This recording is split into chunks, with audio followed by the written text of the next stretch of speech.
நம்ம சொல்றோம் இல்லையா, இந்த பஞ்ச பூதத்தால ஆன அந்த மண்ணை கொண்டதுதான் இந்த உடம்பு. இந்த உடல் அப்படிங்கிறது ஒரு திட வடிவமான ஒரு ஆன்மா.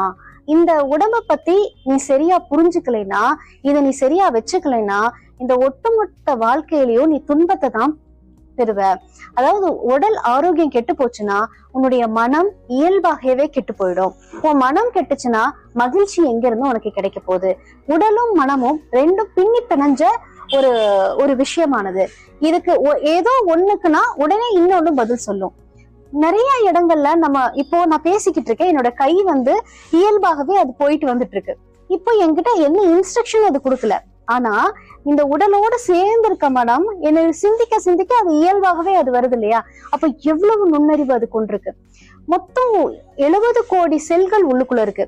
அந்த 70 கோடி செல்களும் பிரபஞ்சங்கள், 70 கோடி